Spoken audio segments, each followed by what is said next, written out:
Yes.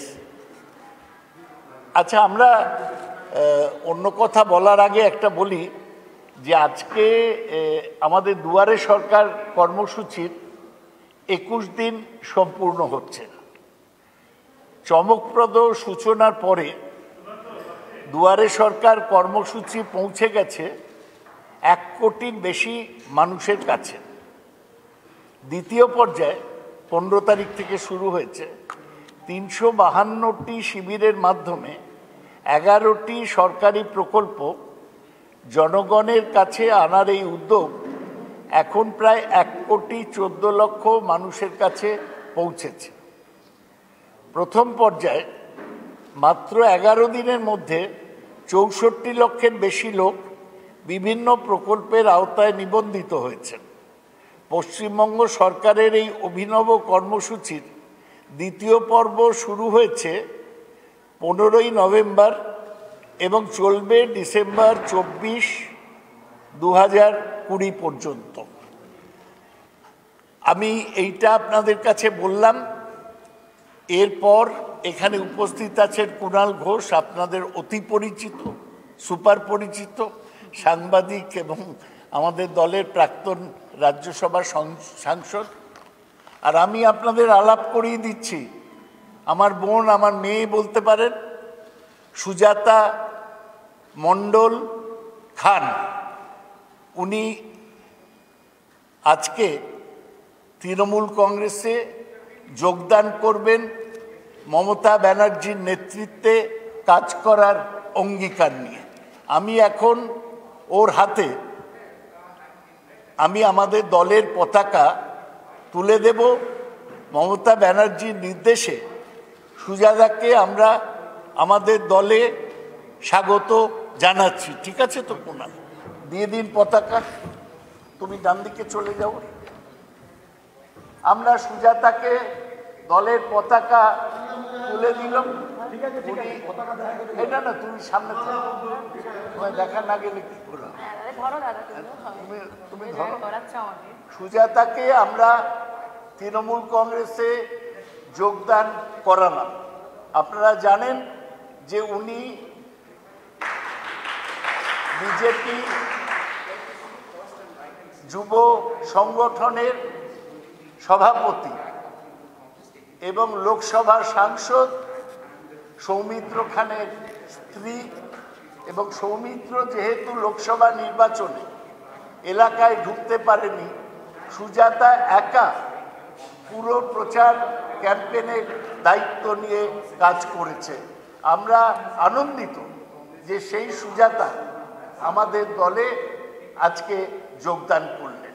আমি এইটুকুই বলছি, এরপর যা বলার সুজাতা বলবে, ওনারও সঙ্গে থাকবে। চলে এসো সুজাতা। আমি সুজাতাকে, এই পিছনে যারা আছো তালি বাজাও। সুজাতা আমাদের দলের এখন সদস্য। বসো সুজাতা। কুণাল, তুমি ডান দিকে বসো। এবার আপনারা, সুজাতা তুমি যা বলতে চাও আগে সংক্ষেপে বলো। এরা নানা রকম প্রশ্ন তোমায় জিজ্ঞেস করবে, তুমি উত্তর দেবে। তোমায় সাহায্য করার জন্যে কুণাল ঘোষ, ভেটেরেন জার্নালিস্ট যাকে বলে, তিনি আছেন। বলো।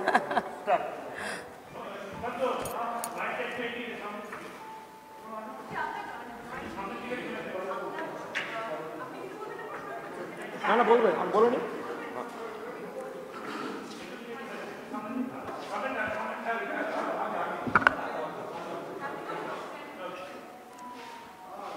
প্রথমে আজ তৃণমূল কংগ্রেস পরিবারে নিজেকে সদস্য হতে পেরে ধন্য লাগছে এবং কোথাও একটা খুব রোমাঞ্চিত অনুভব হচ্ছে। আর সবচেয়ে মনে হচ্ছে যে একটা নিঃশ্বাস নিতে পারছি, অর্থাৎ একটা প্রাণ ভরে যেন একটা মানে নিঃশ্বাস ফিল হচ্ছে, শরীরে ঢুকছে। তো আজকে এই মানে এতটা চ্যালেঞ্জিং, এতটা চরম সিদ্ধান্ত আমি নিলাম কেন? আমি জানি আমার সমস্ত সাংবাদিক বন্ধু, দাদা দিদিদের এটাই প্রশ্ন, এবং শুধু আপনাদের নয়, হয়তো গোটা পশ্চিমবঙ্গবাসীর বা কোথাও হয়তো আমার দেশের অনেক মানুষেরও এটাই প্রশ্ন প্রথম, যে মেয়েটা মানে এতটা বিজেপির জন্য প্রাণপাত করে লড়াই করলো, এতটা খুন দিল, রক্ত দিল এবং পরিশ্রম করলো, একটা লোকসভা সিট ভারতীয় জনতা পার্টিকে উপহার দিল, যে কয়েকদিন আগেও কট্টর বিজেপি হয়ে লড়াই করে গেছে মাঠে ময়দানে ঘাটে সব জায়গায়, এবং মৃত্যুকে নিশ্চিত জেনেও আমি সব জায়গায় ছুটে গেছি, একটা সাধারণ নারী হয়ে মানুষের পাশে থেকেছি অল টাইম, তাদের সুখে দুঃখে যতটা পেরেছি। তো আজকে কেন যে দলটার বিরুদ্ধে আমার লড়াই ছিল সেই দলটা অর্থাৎ তৃণমূল কংগ্রেসের পরিবারে আমার কেন যোগদান করা, সেই প্রশ্নটা বলবো বলেই আজকে আপনাদের সামনে এসেছি, আপনাদের কাছে এসেছি। অ্যাকচুয়ালি সব কিছুর পরে আমরা মানুষ চাই যে একটা যোগ্য সম্মান আর মর্যাদা। তো সেখানে যদি একটা সম্মান এবং মর্যাদার হানি হয়, এবং তাও আবার আমরা সর্বোপরি আমি একটা মহিলা এবং তপশিলি সম্প্রদায়ের মহিলা। এখনও আপনারা জানেন যে সমাজে দলিত সম্প্রদায়ের মেয়েদের উপর কতটা অত্যাচার হয়, দলিত সম্প্রদায়ের মেয়েরা কতটা পিছিয়ে আছে। সেখানে যদি আমি একটা দলিত সম্প্রদায়ের মেয়ে হয়ে, একটা তপশিলি পরিবারের মেয়ে হয়ে আজকে এই লড়াই করে আপনাদের ভালোবাসা নিয়ে, আমার বিষ্ণুপুরের মানুষের ভালোবাসা নিয়ে, পশ্চিমবঙ্গের মানুষের ভালোবাসা নিয়ে আজকে যেটুকু সুজাতা হয়ে উঠতে পেরেছি সেটা সবটুকুই তাদেরই কৃতিত্ব।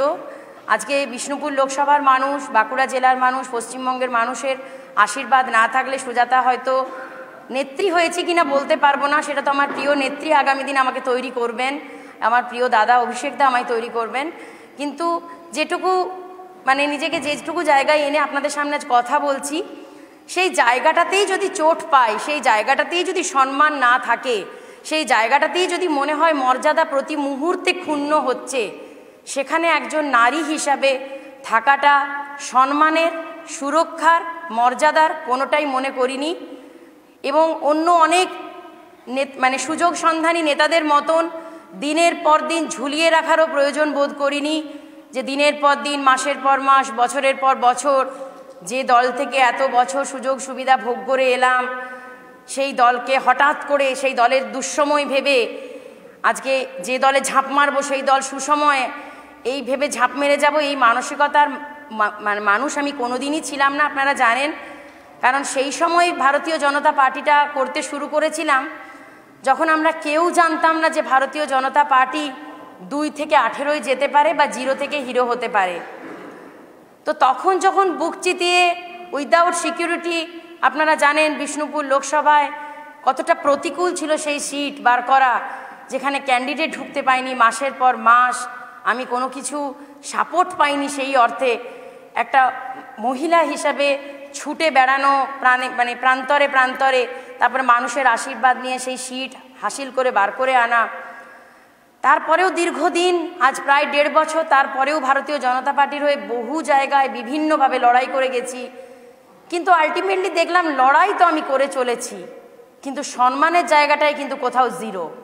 সেখানে দেখা যাচ্ছে যে দলটার বিরুদ্ধে লড়াই করছিলাম সেই দলটা থেকেই যেগুলোকে বলে না, দেখবেন একটা আলু যদি পচা হয়, সেই পচা আলু কিন্তু ঝুড়ির বাকি আলুগুলোকেও পচিয়ে দেয়। তো সেই পচা আলুরা যদি আজকে তৃণমূলে থেকে তারা দুর্নীতিগ্রস্ত লিডার হতে পারে, তারা খারাপ লোক হতে পারে, পচা আলু হতে পারে, তাহলে সেই লোকেরা যদি ভারতীয় জনতা পার্টিতে যখন যাচ্ছে তখন তারা শুদ্ধ হয়ে যাচ্ছে। এটা কোন জাদু বলে, কোন সাবান আছে যে সেই সাবান মাখলে হঠাৎ করে চোর সাধু হয়ে যায় বা দুর্নীতিগ্রস্ত হঠাৎ করে একদম রাতারাতি ফ্রেশ হয়ে যায়? আমি এখনো পর্যন্ত সেই জাদু বলটা খুঁজে পাইনি, বা সেই সাবান বা সেই ওষুধ খুঁজে পাইনি। এবং যখন দেখলাম যে যারা আমাদের মতন খুন দিয়েছে, ঘাম দিয়েছে, আত্মত্যাগ করেছি, রক্ত দিয়েছি, আপনারা জানেন যে আমার যখন 2019-এর 9ই জানুয়ারি আমার স্বামী সৌমিত্রকা ভারতীয় জনতা পার্টিতে যোগদান করলো তৃণমূল কংগ্রেস পরিবার ছেড়ে, সেই দিন থেকে কি পরিমাণ টর্চার সহ্য করেছি এটা আপনাদের কাছে কারো কাছেই আমার মনে হয় না জানা নয়। আমার বাপের বাড়ি ভাঙচুর করে দেওয়া হয়েছিল, এবং সবচেয়ে বড় কথা, আমাদের বাড়িতে দিনের পর দিন প্রায় 26 দিন আমার নিরীহ বয়স্ক বাবা মাকে নিয়ে আমি অন্ধকারে কাটিয়েছি, যেন মনে হতো কোথাও সমাজ বিরোধী।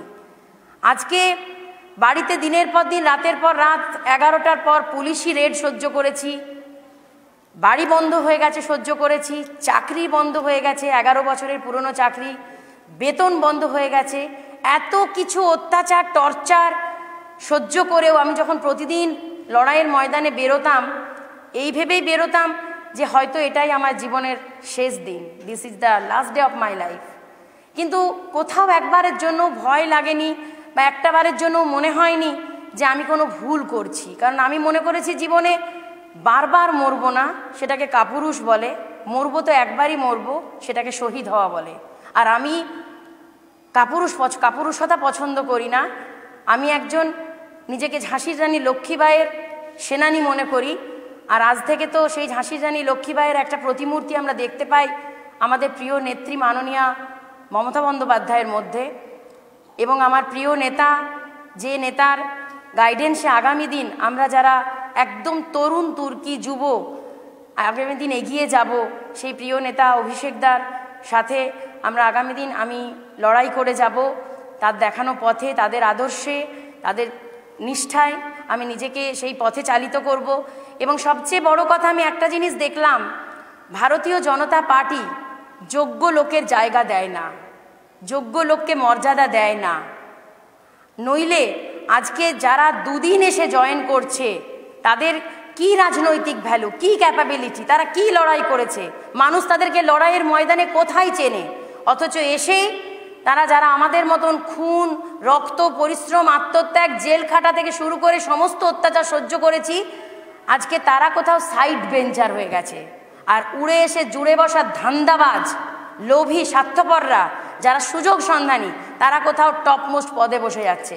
আর দেখুন, সবচেয়ে বড় কথা, পশ্চিমবঙ্গ একটা রাজ্য, সেই রাজ্যে সিএম একজনই হতে পারে, বা উপমুখ্যমন্ত্রী পদটা সম্বন্ধে আমরা সেরকম সরগোড়ো নয়, যেটা অনেক রাজ্যে আছে, সেটাও খুব জোর একজনই হতে পারে।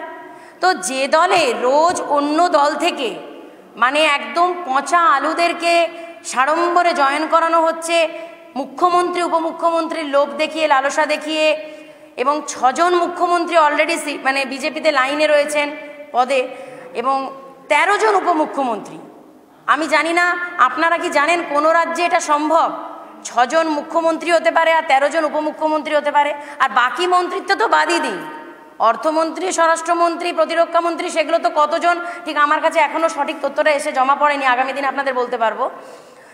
তো আজকে সেই দলটা, যে দলটা একটা স্ট্যান্ড পয়েন্ট নেই যে আগামী দিনে বিজেপির ফেস কে হতে পারে, মানে আলটিমেটলি 4 মাস পর বা 3 মাস পর আমাদের বিধানসভা নির্বাচন, সেই নির্বাচনে যদি আজকে আমরা এটারা বলতে পারি পাবলিককে, অনেক জায়গায় আমিও গেছি, এই কথার সম্মুখীন হতে হয়েছে যে আপনাদের ফেস কে, মানে কাকে মুখ্যমন্ত্রী প্রজেক্ট করে লড়বেন, তখন আমাদেরকে দেখাতে হয়েছে প্রধানমন্ত্রীকে। কিন্তু প্রধানমন্ত্রী তো প্রধানমন্ত্রী, তিনি দেশ সামলাবেন, প্রধানমন্ত্রীর কুর্সি সামলাবেন, তিনি তো নিশ্চয়ই প্রধানমন্ত্রী ছেড়ে এসে মুখ্যমন্ত্রিত্ব পদ সামলাবেন না। সেটা লোকসভায় ঠিক ছিল, বাট বিধানসভায় তো নয়। তাহলে আজকে যখন আমরা ঘরের গার্জেনটাই ঠিক করতে পারি না, মানে ভাবুন, আজকে যদি ঘরে বাবার পজিশন বা মায়ের পজিশন ঠিক না থাকে, আমরা সন্তান কি সুরক্ষিত? আমরা নিশ্চয়ই সুরক্ষিত নই। তো সেখানে যখন দেখলাম যে আমার যে পরিবারটার সঙ্গে এতদিন যুক্ত ছিলাম কিছুক্ষণ আগে পর্যন্ত, সেই পরিবারের মুখিয়া অর্থাৎ প্রধান মুখটাই ঠিক নেই, সেখানে আমি আর থাকাটা নিরাপদ, সম্মানের, যোগ্যতার, মর্যাদার কোনোটাই মনে করলাম না। আর বাকি আপনাদের যদি কিছু প্রশ্ন থাকে আপনারা করবেন, আমি উত্তর দেব।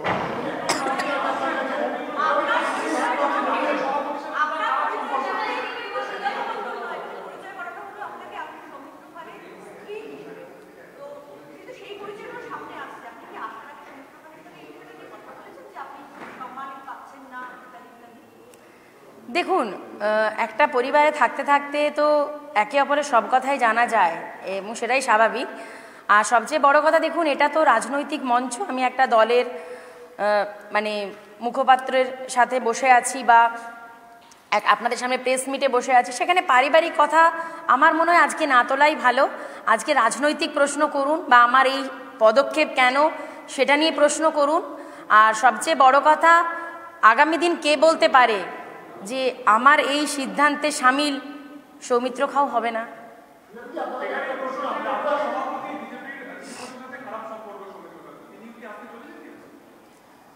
দেখুন, আপনি যার কথা বললেন, আগামী দিন কে বলতে পারে যে রাজ্য সভাপতি তৃণমূল কংগ্রেসে যোগদান করবে না? সেটাও তো হতে পারে।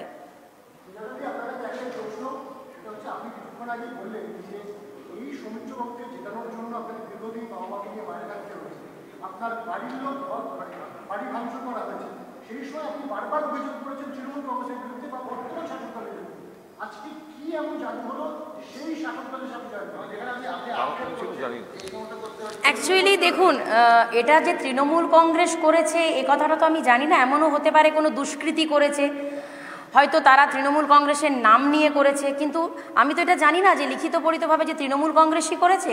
আর সবচেয়ে বড় কথা একটা জিনিস দেখুন, আজকে তৃণমূল কংগ্রেস পরিবারে এসেইছি একটা কারণে, যথেষ্ট এই আশা নিয়ে এসেছি যে আমি এখানে আমার যোগ্যতার, আমার লড়াইয়ের প্রকৃত মর্যাদা, প্রকৃত সম্মান এবং একজন নারী হিসাবে প্রকৃত সুরক্ষা পাব।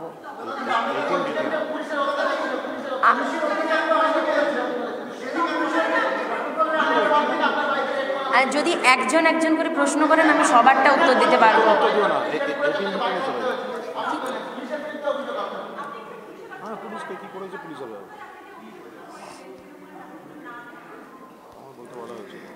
দেখুন, একটা কথা বলি, একটা পার্টি যখন করা হয় না, সেই পার্টির অনেক ডিসিশন কিন্তু মেনে চলতে হয়। কারণ যেমন একটা পরিবারে থাকতে গেলে বাবা মার কথা শুনে চলতে হয়, সেরকম কিন্তু আমাকে একটা পার্টির গাইডলাইন মেনেই চলতে হয়। তো সেটা ধরে রাখুন কোথাও পার্টিরই গাইডলাইন ছিল।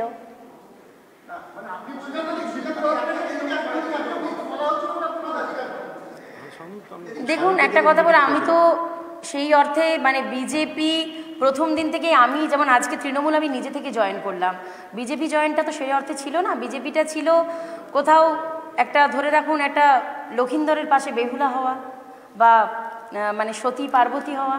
কারণ স্বামীর প্রতি যে অন্যায় অবিচার, স্বামীরকে জেতানোর লক্ষ্যে আমি সেই লড়াইতে সামিল হয়েছিলাম এবং ভারতীয় জনতা পার্টি পরিবারে আমি সদস্য হয়েছিলাম।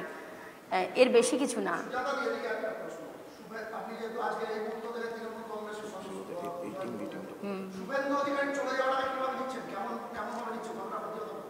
দেখুন, একটা কথা বলবো, আমার মনে হয় আমরা সবাই ছোটোর থেকে একটা প্রবাদ খুব শুনে এসছি যে দুষ্টু গরুর চেয়ে শূন্য গোয়াল ভালো। তো আমি একটা কথাই বলতে পারি যে 10 বছরেরও বেশি সে যখন সমস্ত সুযোগ সুবিধা আমার পার্টির থেকে ভোগ করেছে এবং নিংড়ে ভোগ করেছে, যখন যেটা চেয়েছে আমার মাননীয় দলনেত্রী সেই সুযোগ সুবিধা তাকে দিয়েছে। আজকে তার মনে হয়েছে যে এই দলে হয়তো তিনি মুখ্যমন্ত্রী হওয়ার স্বপ্ন দেখছিলেন। ঠিক আছে, আমরা তো আর ভারতীয় জনতা পার্টির মতো 6 জনকে মুখ্যমন্ত্রী প্রজেক্ট করতে পারবো না। আমাদের মুখ্যমন্ত্রী একজনই, দলনেত্রী মমতা বন্দ্যোপাধ্যায়। তিনিই আমাদের প্রজেক্ট, তিনিই বর্তমান, তিনিই অতীত, তিনিই ভবিষ্যৎ। তো সবচেয়ে বড় কথা, আজকে তার মনে হয়েছে যে এই দলটা হয়তো এখন প্রচণ্ড দুঃসময়, ক্ষমতায় আসবে না। যে দলটায় উনি ঝাঁপ মেরেছেন, আমি সেই দলটা কখন করেছিলাম বলুন তো? যখন সেই দলটা 2টো মাত্র সাংসদ ছিল, সেটাকে আমরা 18টা করেছি। সেই সময় রক্ত দিয়েছি, অর্থাৎ সেদিনও কিন্তু ভারতীয় জনতা পার্টির সুসময়ে সুজাতা করেনি। আর আজকে যদি এই যে ব্যক্তির নামটা করলেন, আমি দেখুন সেসব ধান্দাবাজ স্বার্থপর লোভী মানুষদের নাম করতে চাইছি না, আপনারা বুঝতে পারছেন কার কথা বলছি, আপনাদের প্রশ্নেরই উত্তর দিচ্ছি। তো আজকে তাদের মতন ভোগীদের যদি মনে হয় যে আজকে এই দলটার দুঃসময়, ওই দলটার সুসময়, তিনি সেই সময় ঝাঁপ মারছেন, মানে পাঁচিরে বসে থাকা নেতার মতন। কালকে কে বলতে পারে যে দলটায় উনি ঝাঁপ মেরেছেন সেই দলটার যখন উনি দুঃসময় বুঝবেন না, আবার কোনো দলে সুসময়ে যাবেন? আর সবচেয়ে বড় কথা কি জানেন তো, আমি চ্যালেঞ্জ নিতে ভালোবাসি জীবনে।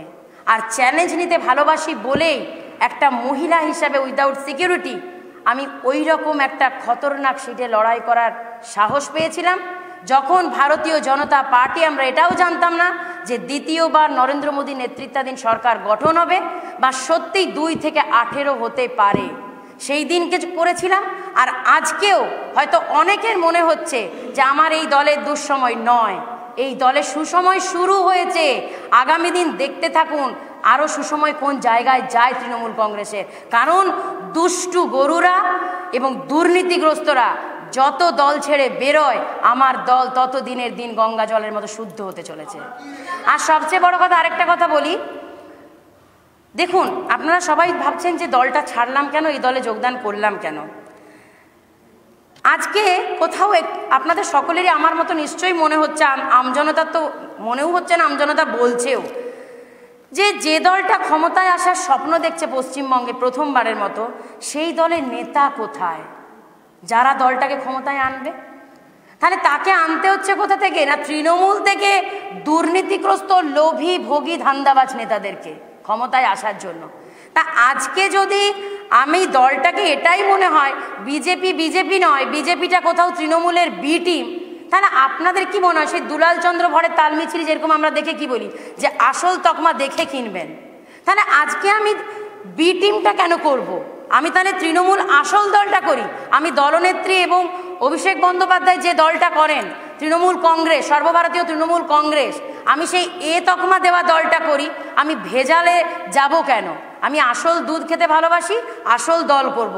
ভেজাল দুধও খাবো না, ভেজাল দলও করব না।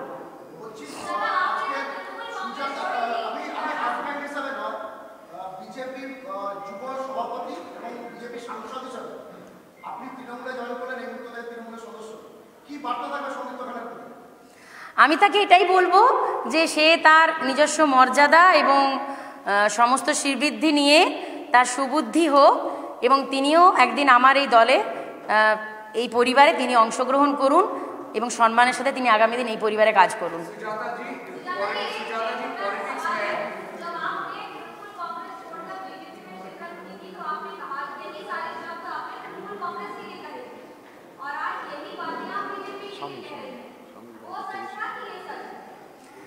देखून আমি একটা কথা বললাম আপনাদেরকে যে मैं हमेशा चैलेंज लेना पसंद करती हूँ, तो जिसमें जो चैलेंज लेने के बाद मेरा सम्मान नहीं मिलेगा वो चैलेंज का क्या फ़ायदा। तो मैं उस पार्टी तब किया था जब वो पार्टी का दुर्दिन था और पार्टी से मेरे को कुछ भी सुविधा नहीं मिला और मैं उस पार्टी से कुछ सुविधा लेके भी नहीं ज्वाइन किया। बाकी सारा लोग तो आज जो इस पार्टी से उस पार्टी से इस पार्टी कर रहा है, आप अच्छी तरह से गौर करके ये देख लो कि वो सब जो पार्टी छोड़ के आ रहा है वो पार्टी से सुख सुविधा पूरा हासिल करने के बाद जब सोच रहा है इस पार्टी में मुझे टिकट नहीं मिलेगा, इस पार्टी का अभी खराब समय आ रहा है, तो मैं अच्छी समय के लिए और ज़्यादा भोग करने के लिए मैं उस पार्टी में चला जाएगा जिस पार्टी का वो सोच रहा है कि अच्छा दिन आ रहा है। देखिए, मैं उस टाइप का हूँ नहीं, मैं लड़ना पसंद करती हूँ और खून पसीना से लड़ना पसंद करती हूँ, और मैं जिस पार्टी में आज से ज्वाइन कर रही हूँ उस पार्टी का जो टॉप मोस्ट लीडर है, जो हमारा सबका मतलब चाहिदा सबका फेवरेट लीडर है, नॉट ओनली वेस्ट बंगाल, वो मतलब हमारा हिंदुस्तान का सबसे पॉपुलर लीडर है, और महिला लीडर तो उनका मतलब कोई कंपटीशन ही है नहीं। मैं ममता बनर्जी को देख के, उनका आदर्श देख के और अभिषेक दा को देख के मैं इस पार्टी ज्वाइन कर रही हूँ, और सबसे बड़ी बात है आज से मैं इस पार्टी का पूरा ख्याल रखूँगी और ये पार्टी से मुझे भी आशीर्वाद मिलेगा, और आप सबकी दुआ चाहिए, आशीर्वाद चाहिए, और आप सबको आशीर्वाद दुआ लेके सुजाता आगे दिन तृणमूल कांग्रेस को प्राउड फील कराए, ये आप सब मुझे आशीर्वाद दीजिए। और किसी का कुछ प्रश्न है?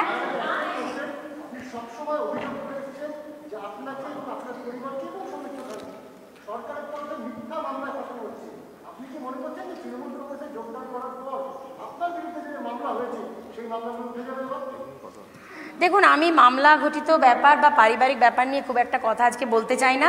এই নিয়ে কথা আপনাদের সঙ্গে আগামী দিন হতেই থাকবে, কারণ আপনারা সাথে না থাকলে তো এগোতে পারবো না, আপনাদের সাথে থাকতে হবে। আর সবচেয়ে বড় কথা, আজকে নতুন রাজনৈতিক জীবন একটা শুরু হলো সুজাতা, তার জন্য আপনাদের আশীর্বাদ চাই, শুভেচ্ছা চাই, সবাই সাথে থাকুন।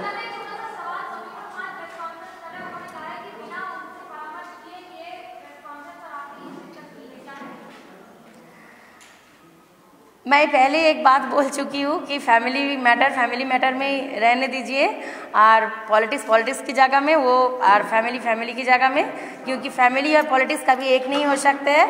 और सबसे बड़ी बात है, मुझे ये लगता है कि बांग्ला में अभी जो लड़ाई चाहिए और उस लड़ाई के बांग्ला माँ को सुरक्षा रखने के लिए, बांग्ला माँ को सुरक्षित करने के लिए, बांग्ला में मतलब डेमोक्रेसी एकदम प्रतिष्ठित करने के लिए मैं इतनी बड़ी चैलेंज लिया जिसमें आप लोग सबकी दुआ चाहिए।